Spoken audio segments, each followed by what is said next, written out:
Hey, what's up, guys? It's Larry, the mortgage guy, your mortgage insider, and certified veteran mortgage advisor. Bear with me. I'm going to check to make sure my sound works real quick because sometimes my sound is not working the way it's supposed to. So I got a notification here. Let me see if I can hear myself talking. Certified veteran. Okay, I do hear myself talking, so we're good to go. Again, this is Larry, the mortgage guy, your mortgage insider, and certified veteran mortgage advisor. And I really appreciate you guys being on part of this call.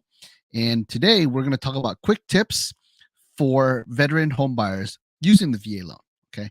So, of course, you can ask any questions anytime you want. You can unmute yourself. You can put it in the chat, and I'll do my best to address the questions. Since essentially this call is for you and the information you're seeking about the home buying process. Okay.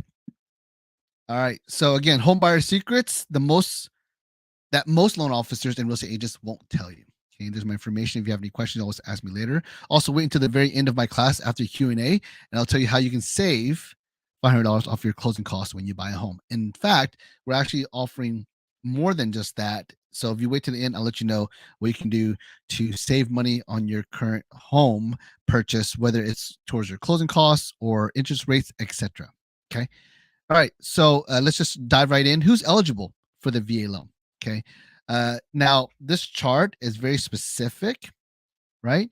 So if you as a veteran served during this time with this amount of service, then you will be eligible.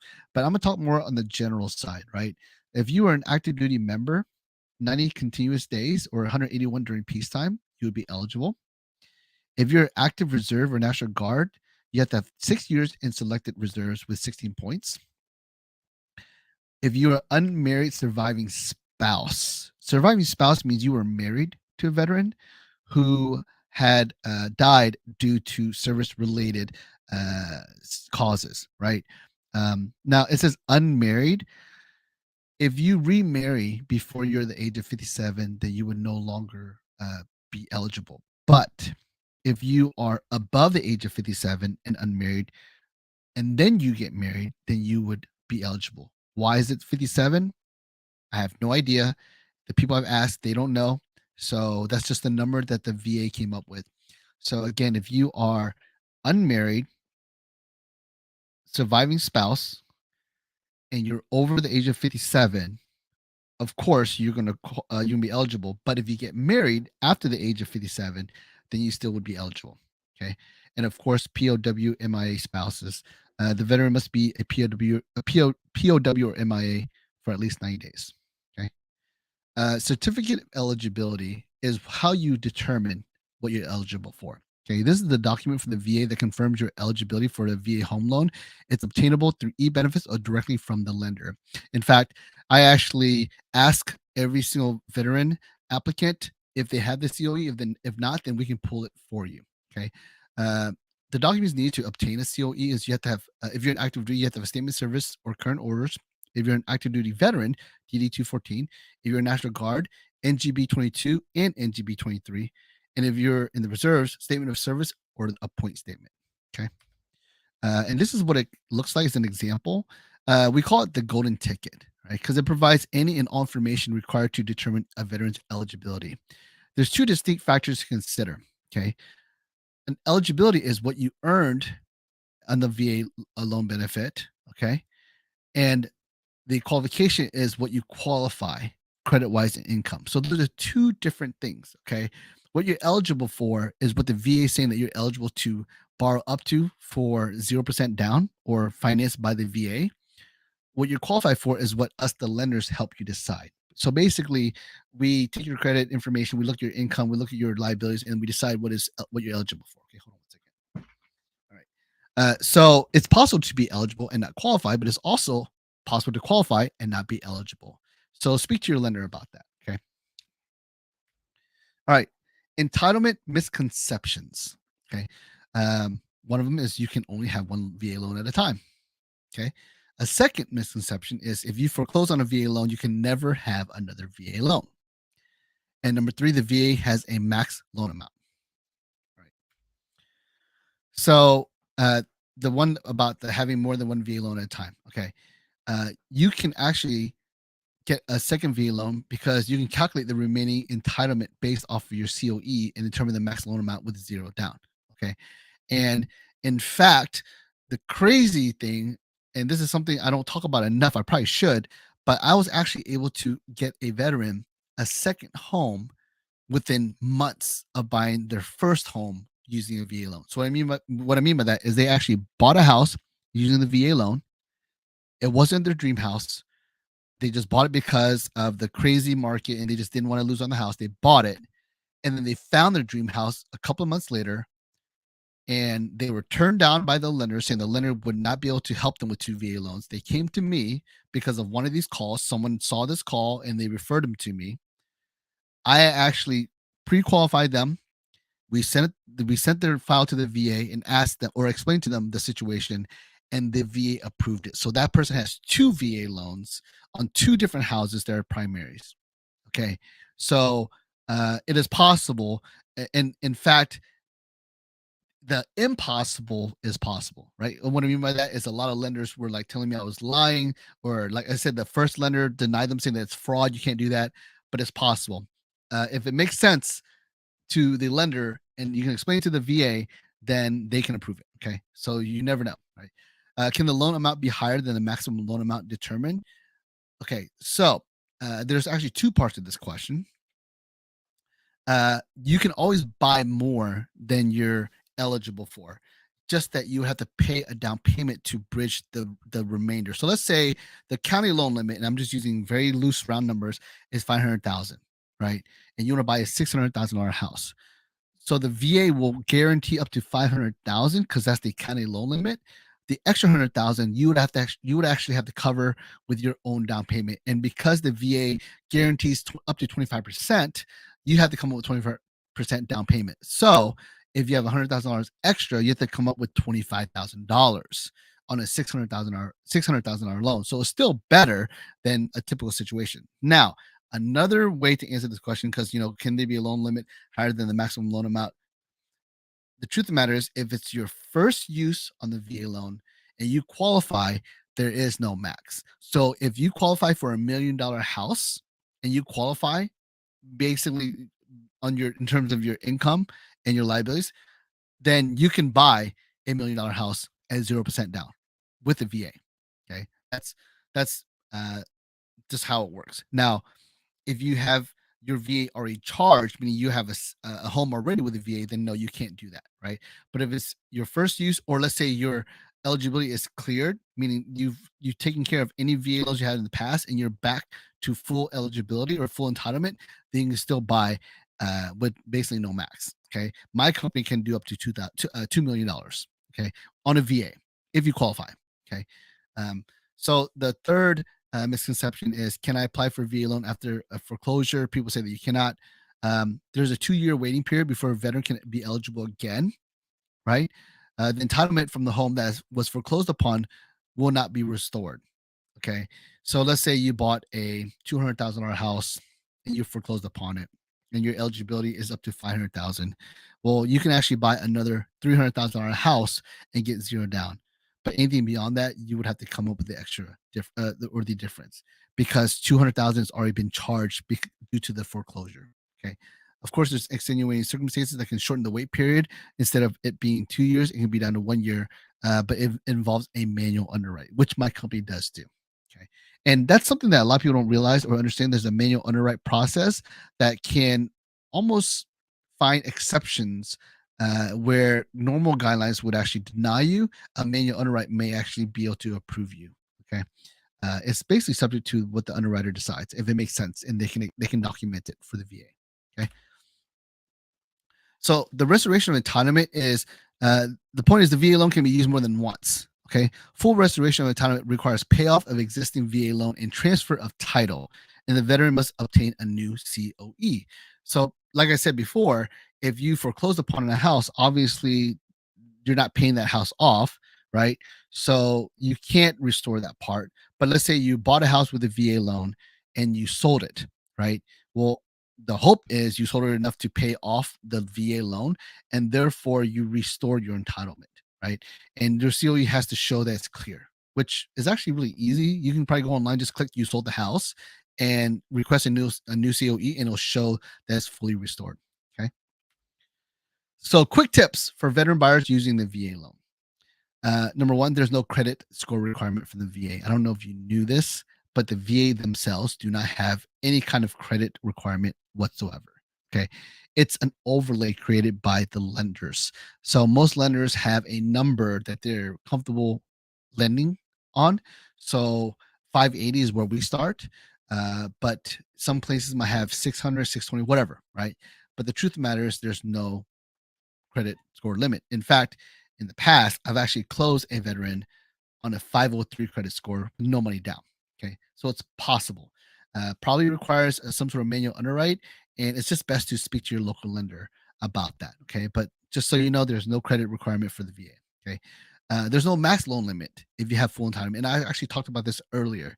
If you qualify for $2 million, and this is your first use on the VA loan, the VA will finance $2 million with no money down. Okay. That's kind of a crazy rule. And one of the reasons why I love the VA loan. Okay. You're allowed to borrow money to help with closing costs. A lot of people don't know this, but in many cases, most loans, you're not allowed to go into debt in order to pay for your down payment, right? Like, oh, you got to put down $10,000. Well, let me go take a loan out. That's not how it works for most loans. Okay. But the VA, if you qualify for both payments, meaning your mortgage payment and the payment to borrow money for the down payment or closing costs or whatever, then it's allowed by the VA. Okay, because they make sense. They use make sense underwriting. Like, well, he can borrow the money for the down payment if he can afford to make the payments towards that loan. So why not, right? So something special about the VA. Okay, which is something that I didn't know until like a year ago, which it blew my mind when I heard it. Okay, uh, you cannot use the VA loan to buy investment properties. However, there's nothing stopping you from renting your old home. Okay, there are restrictions. And what I mean by that is, let's say you are a veteran, you're buying a house with a VA loan. Of course, it requires primary occupancy. That means you must live in the house. That's your house, right? You're not buying it for any other reason except for you to occupy, and probably more than likely with your family if you have any, right? However, after 12 months, you can rent that house out and no one's going to say anything to you. Okay? As long as you occupy them for 12 months, you're okay, right? So I put right here, if it's done right, you can buy primary homes with a VA loan, eventually rent it out 12 months after 12 months and buy another primary with a VA loan. Okay, so basically you're creating investments with zero down, rinse and repeat. So for example, let's say I buy a house.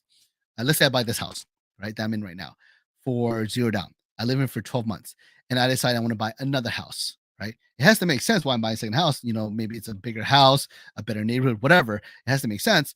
But let's say I buy that house for zero down, right? I can keep this house and rent it out, right? The easiest way is to refinance it into a conventional investment property refinance, but you're not required to do so. You can still rent it out if even though you have a VA loan on it. But the reason why you might want to do that is because you want to free up your entitlement so you can spend more on your next house, right? But let's just say this house cost me $100,000. I bought it for $100,000 at zero down. I lived there for 12 months, and I decide to buy another house for $200,000. Well, if the loan limit is 500,000, I still have 400,000 to use towards the VA in terms of zero down payment, right? Towards the guarantee that I can get or I'm entitled to, right? So I buy the second house that's $200,000 again at zero down. I can rent this house that I bought 100,000 12 months ago and live in this house, and then I can do the same with that house. Let's say I decide to move out of that house to another $200,000 house at zero down, right? Because I have $500,000 entitlement I can use, right? So then I buy a second house at $200,000. I rent out the second house. So the third house I now occupy as a primary and I have two investment properties. Okay, you're allowed to do that, especially if you qualify. Okay, so that's kind of a cool way to become an investor if you are a veteran using the VA loan. Okay. Crazy exception story time, because I know a lot of people, they might get tired of charts and facts and figures and whatever. I'm gonna tell you stories because maybe that'll help you remember. Okay, I've actually successfully helped veterans buy a home using a VA loan months after using the VA loan in the same area. And I told you the story earlier, right? I had a client who this is literally what happened. When she called me, she told me I'm in a house I bought with a VA loan and I'm not in love with it, but I found the house that I love and I want to buy with a VA loan. Is that possible? And I go, I don't know, have to see, but maybe.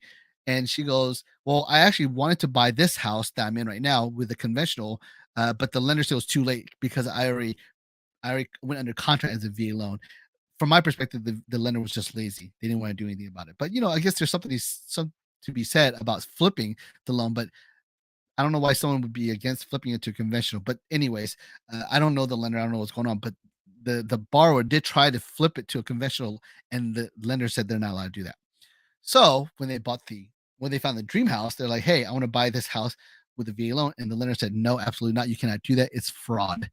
Right? It's considered fraud to buy a VA loan, a home with a VA loan, and then try to buy a second home with a VA loan. Right? Both of them being primary. It's fraud. You can't do that. It's illegal. Yada yada yada. Right? So I did a class like this talking about how you can use the VA loan multiple times, and someone saw it and referred me to that person, and I took the person application, and to me it kind of made sense. But worst case scenario, we're gonna refinance the current home to a conventional, right?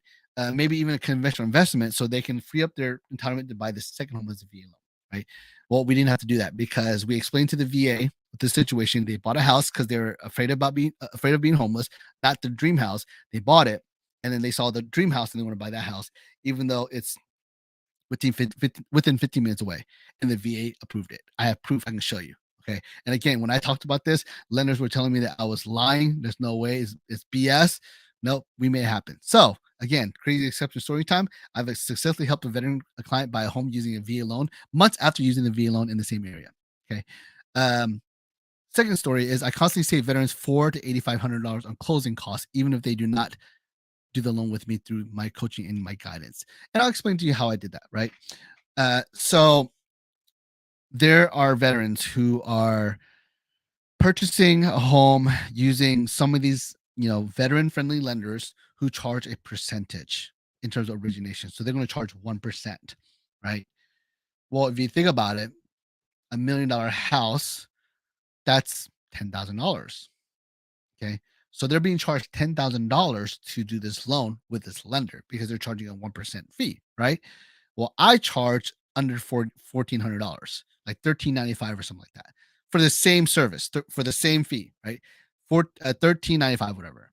So in that example, when they went from that lender to me, I saved them $8,500 in closing costs, right? Not very complicated at all, right? So, of course, I'm pretty sure I have a slide that talks about this, but the advice is avoid the percentage origination fee lenders because they're going to overcharge you. Unless you're buying like a $60,000 house, and of course, you're a better deal with a well, actually, $100,000 would actually be a better deal. If you buy $100,000 house, then maybe paying $1,000 is better than paying me 1,400. Okay, who knows, right? But if you're buying a 200,000, 300,000, 500,000 $1 million home, you're getting, or I don't want to say you're getting ripped off, but you're getting ripped off. You're paying more at 1% versus me, which is it's a flat fee. It's the same number no matter you're buying $100,000 house or $1 million house. Okay, so that's how I constantly save veterans $4,800 because they're going with me instead of with the 1% origination fee lender. Okay, and I actually helped an unmarried couple by using a VA loan when other lenders said it was impossible. And what I mean by that is, hey, I'm going to help this veteran buy with his fiance. Are they getting married? No. Well, then you can't do that. That's not how the VA loan works. Yes, it is. I found out and I made it happen. Okay. And I'm going to show you again in a few slides. Okay. More of the story is certified veteran mortgage advisors are trained and held accountable for knowing the VA loan inside out. Okay. So make sure you work with a VA lender who originates their loans using the best method to structure closing costs. And that's what I mean. Instead of you paying 1% on your entire loan amount, you pay a flat fee. Therefore, it makes it easy for you to close. Okay. And lenders who know everything do not know that there are possible exceptions. Like I said, I actually told uh, another lender that I was going to help a veteran, buy a house with a fiance, and they said it's impossible. Well, impossible in their world because they don't know everything. Okay. But they think they know everything, but they don't know that there's possible exceptions. Okay. Most lenders do not understand. The VA handbook and guidelines only speak on what can't be done, but they do not address what can be done. So what that means is that they tell you what's not allowed, but they don't really tell you what is allowed. So really the realm of possibility is really high. Is great, right? The possibility of something happening is very high because they don't tell you this is yes, this is no. Period. Black and white. No, it's black and white on the what can't be done, but it's kind of open. It's kind of gray on what can be done. Okay. So the VA is willing to consider any loans as long as it makes sense and is well documented and explained. Like in the example of me helping that veteran buy 2 houses using a VA loan. Okay. The guidelines do say you can't buy a primary and then buy another primary because that makes no sense, right? That's like, why do you have 2 primaries? That doesn't make any sense. But we explained it. We said this house is not their dream house. This house is. They can afford both houses. They don't need to rent this. They're not trying to make money off of this house that they live in right now. They just don't want to be in it. They want to be in this house because it's their dream house. It's in a better neighborhood. That's where they wanted to live. That's the ideal situation. That's the home that they want. And this house is just going to sit there. And the V is all like, makes sense, right? Again, the V is willing to consider any loan as long as it makes sense and is well documented and explained, which we proved. Okay. In the words of Bill White, who is the godfather, right, of the VA loan. He's the one who created the VA loan, or actually was a part of it, whatever, right? He was there in the beginning. I would suggest the best training guide already exists. The Lender's Handbook, Chapter 4, is the primary tool for underwriting VA loans because it encourages flexibility in delivering the VA benefit. It gives wide latitude to lenders. The expectation is that lenders, especially lenders with automatic authority, will use their own judgment when necessary. As long as lenders document their reasoning, it's extremely unlikely VA staff would ever take issue with their decision. Okay. So we deliberately promulgated wide-ranging credit guidelines rather than attempting to deal with minute scenarios. This way, lenders can use their judgment and expertise when processing VA loans. Again, they are basically empowering us, the lenders, to put the file together. And if it makes sense to us, there's a high chance it's going to make sense to the VA. Okay. So why do I want to help veterans? Why do I teach classes about veterans? Why are we even having this class? Because only 24% of qualified veteran homeowners are currently using their VA home loan. That's really the reason why. That means out of 100 veterans, only 24 of them are using the VA loan. That's ridiculous. That means there's 100 home buyers out there who qualify, but only 24 of them are using the VA loan. So maybe the other 76 are not even wanting to buy because they don't know that they qualify for anything. Okay. Less than 5 years ago, only 12% of veterans were using their VA loan benefits, but is slowly growing due to the awareness among internet savvy veterans, which is what I'm trying to do. I'm trying to throw content out there. I'm a content creator about the VA loan. I'm trying to get the word out. Okay. You can buy. There's a possible chance that you can buy as a veteran. Okay. 33% of veterans that have a mortgage indicate they did not know about the VA program. This is stupid. Like, out of 100 veteran who have a mortgage, 33 of them did not know about the VA program. How is this possible? That means 33 veterans out of 100 had to put a down payment when they didn't have to, right? We must do better as lenders and real estate agents, by the way. We must do better to serve our veterans because there is a benefit that's not being used, and it's the lack of education, lack of information, lack of effort, really, on our part. Okay, 46% of veterans reported their lender had not brought up the VA loan option. That's almost half. That means out of 100 lenders like myself that was talking to a veteran, like a veteran was in front of my face or on the phone or whatever, 46 of those veterans said that their lender did not even bring up the VA loan.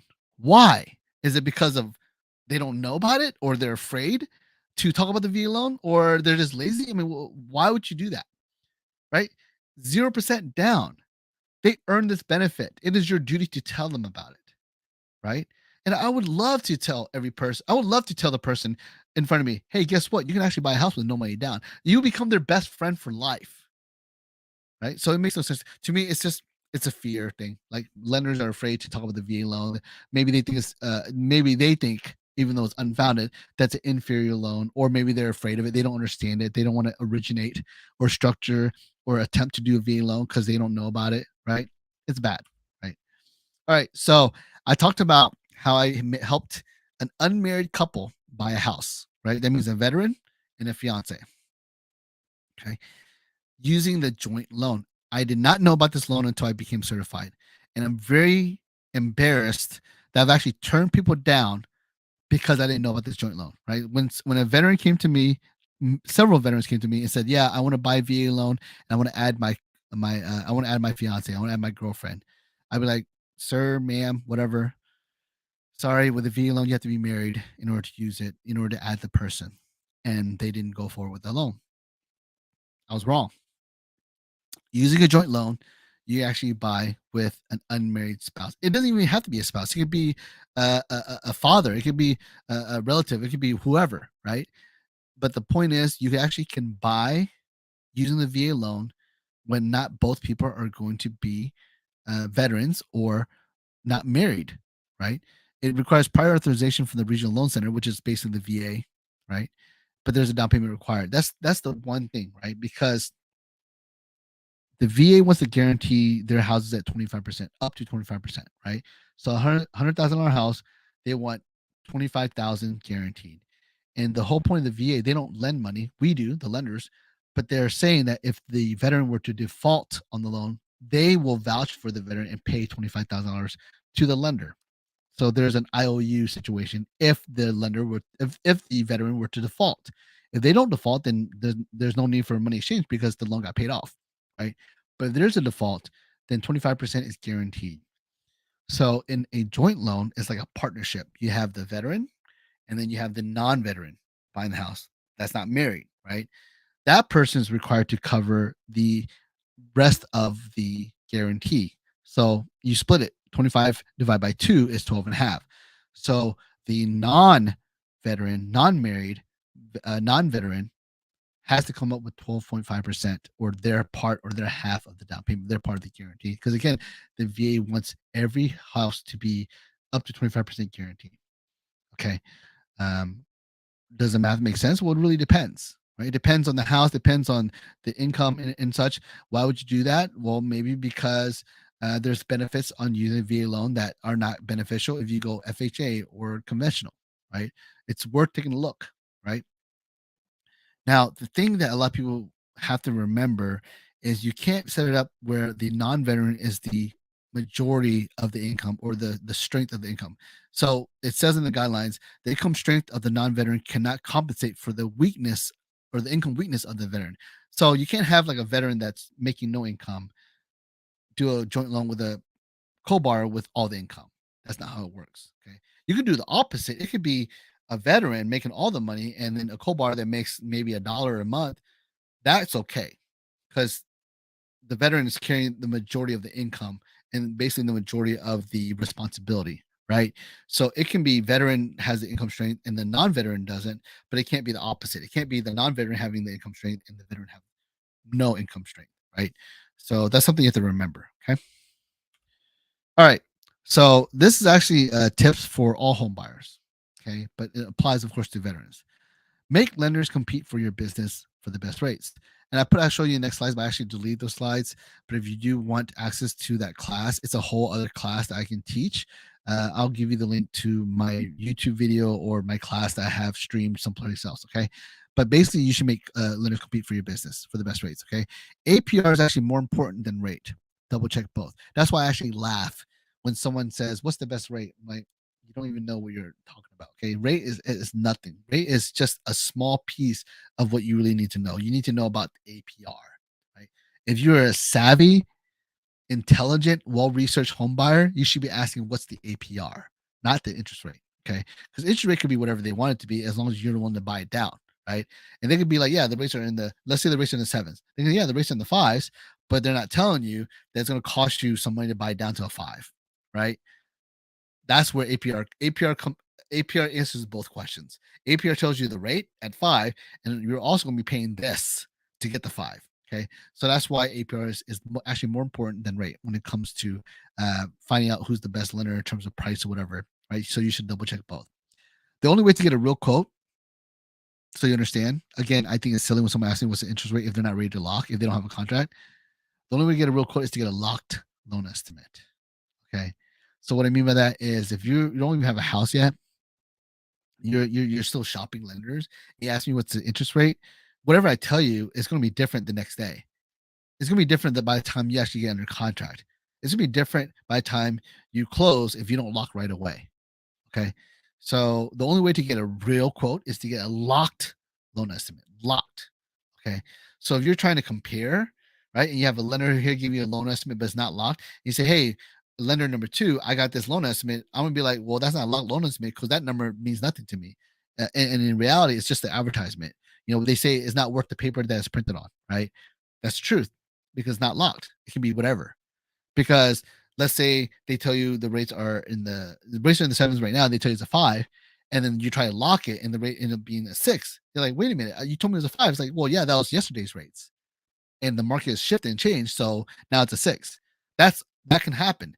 So wouldn't you agree with me that if someone told you it's a five and the next day ends up being six, then the five is a useless quote? That's what I'm trying to tell you. Whereas if you lock, then it doesn't change for whatever the lock period is, whether it's 7 days, 15 days, 30 days, 45 days, 60 days, whatever it is, right? But it's locked. It cannot change. Okay.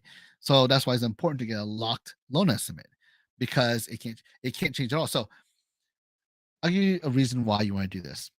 If someone likes to BS, right? And let's say you're doing a refinance, for instance, and you have an application and everything like that. You applied, they have your address and everything like that, and they tell you the rates are in the fives, and they're BSing. They're not really telling you the whole story. They're in five. You'd be like, okay, great. I want you to lock it at five. They have to lock it, but if they lie to you, then they have to come clean. Oh, I told you it's five, but it's actually going to cost you this much, right? And that's when you get the truth. Okay, is because you're asking for them to lock it, right? But if they don't need to lock it, they can tell you whatever. They can tell you it's a five, and you're not going to lock it because you have no application with them, and they can tell you something different tomorrow, and it's okay. They might be telling you the number just to get you to come back to them. They might be telling you the number so that you can basically tell other lenders, oh, this person said it was a five, and they're like, well, I can't touch that. So you end up marking them off the list of people that you might want to work with. And you go back to the five guy, and when you try to lock it, it ends up being a six. Well, he actually just kind of bait and switched you. Right? That's why you want to get locked loan estimate because no one can lie to you at that point. Okay. All right. Never use a lender who charges an origination fee as a percentage. And I kind of talked about this earlier, right? If you are buying $1 million house with a VA loan and you're going to charge 1%, that's $10,000. Why? When I charge $1,395, and I don't even know if I'm the cheapest, but I'm $8,500 cheaper than that lender, right? And also, when it comes to the VA loan specifically, if you get charged 1%, you can't pay for anything else, right? Like in terms of closing costs, there's a rule that the veteran can only pay up to 1% in terms of closing costs. So anything beyond that, they cannot pay for. So let's say a pest inspection is involved, right? Well, the veteran can't pay for the pest inspection because they've already used up their 1% of fees that they're allowed to pay. So now someone else has to pay for the pest inspection. And that's why a lot of people don't like VA loans because they have to pay for fees that they wouldn't pay if they were going conventionally or FHA.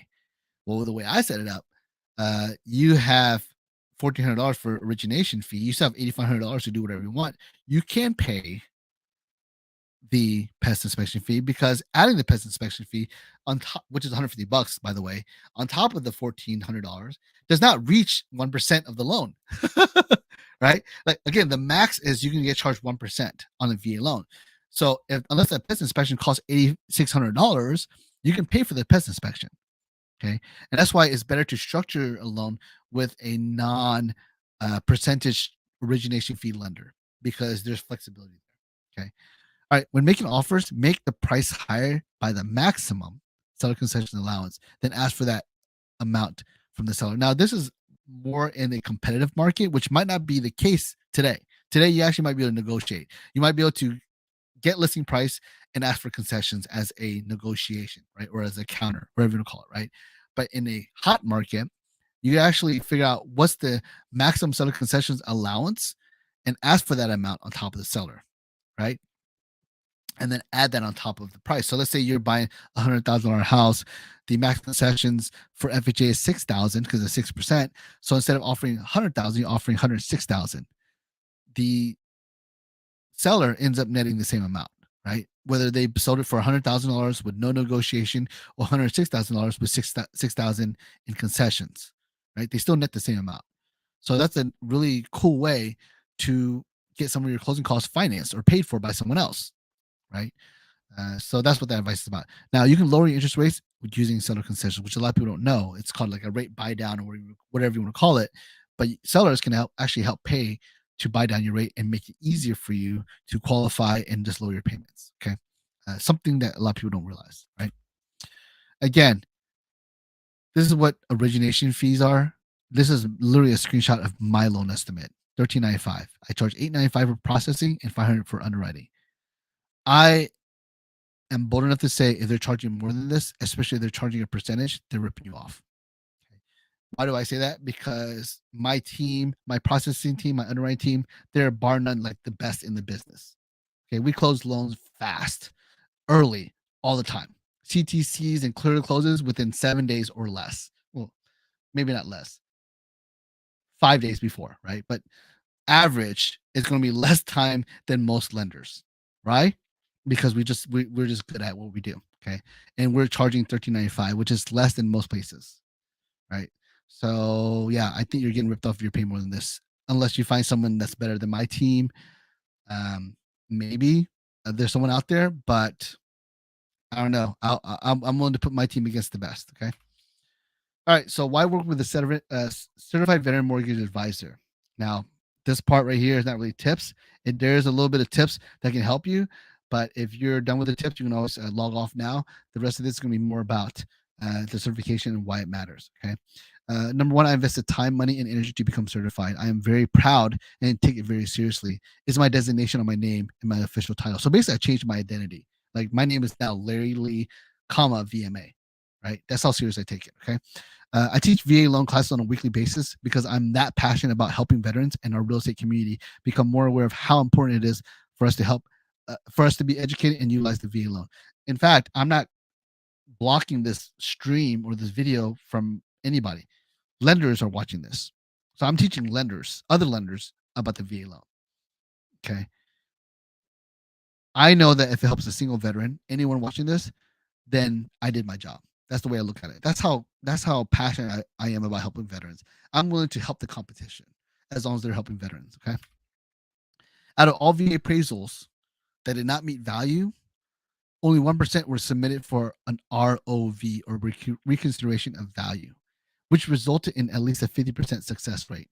What I mean by that is statistically speaking, out of all the appraisals for a VA loan that did not make value, right? Hold on, I'm trying to get this out here. I guess I'm stuck with this. Out of all the appraisals that did not make value, only 1% were submitted for reconsideration of value. That means out of 100 appraisals that did not make value, only one lender submitted it for reconsideration of value. And out of all the lenders, so let's say there's two of them. Let's say there's 200 loan officers and only two out of the 200 submitted reconsideration of value. At least one of them got the value that they needed, or they got more. So there's a 50% success rate. Okay. The point is, I'll be that lender. I'll be the lender that makes this submission. Okay. More than half of lenders don't even ask for a COE or certificate of eligibility. I mentioned earlier that's one of the first things I ask for. If they don't have it, then I actually try to get it for them. Okay. I make it the first thing we do, right? Because again, almost half of the lenders do not even mention the VA loan. Okay. That means more than half are not talking about the COE at all. Okay. I make it the first thing we do. Looks like we got a question. Let me check through real quick. Carter asked, can you send that line to us? Yes, I will send the slides to you for sure. If you sign up through the Zoom, then you will definitely get an email with the slides. I do this for every single one of my calls. So yes, you will get a follow-up email with my slides. Okay. All right. I invest. Actually, that's going backwards.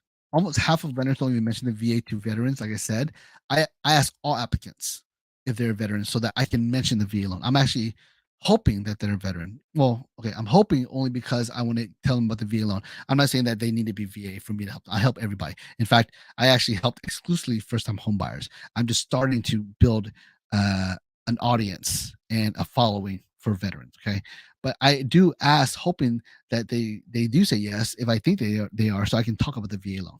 Okay, because it's such a cool loan, right? I do not charge a full 1% fee on the VA loan, like I mentioned earlier. I use a collective method, which charges a flat fee for VA loans, in fact, all loans. And this allows for a veteran to pay for other fees if necessary, like the pest inspection, so that the seller and or other parties do not have to worry about it. Because again, a lot of people don't like the VA loan because they have to pay for VA closing costs. Well, they only have to pay for VA closing costs if they're being charged 1% as an origination fee. Because again, the VA only allows 1% charged to the veteran. Everything else needs to be paid for by someone else, right? So I don't do that. I don't max out the amount that they're willing to spend. Again, if they're buying a $500,000 house, that's $5,000 that they're maxed out on.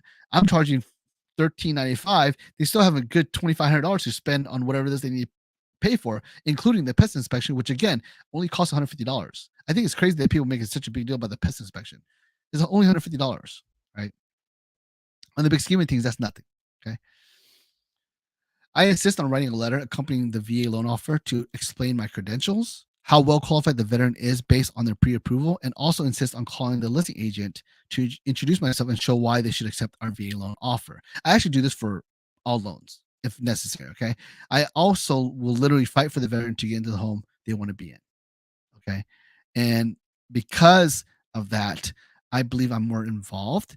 But the reason why I do that is not just because I want to help my clients get the house, but I also want to potentially create a relationship with the listing agent, because the more people I impress, the more people I serve and do a good job, the more opportunity I'll have because of referral partners. So I do that for my own benefit. Also for the benefit of the veteran, but I also do for my own benefit. Okay.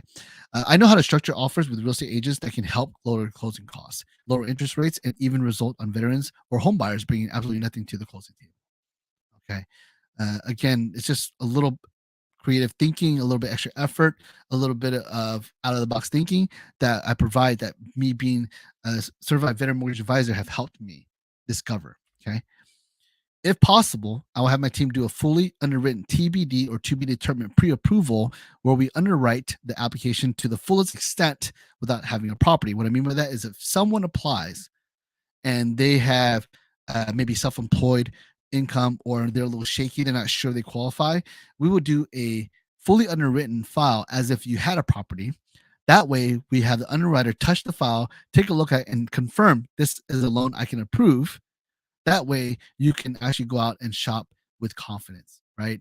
Uh, basically, you're conditionally approved, and before you make an offer and go under contract, the conditions will only be the property appraisal and final approval from the VA. Again, this allows for faster closing times and a lot more confidence and peace of mind for all parties involved. I can literally call the listing agent and tell them, "Hey, this person's already underwritten, so now it's just a matter of your house qualifies."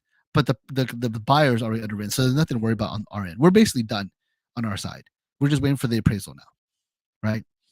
We call this the power play. Like how veterans were trained to be prepared to serve and protect our country, we will provide the same effort to them and protect their loan. Okay.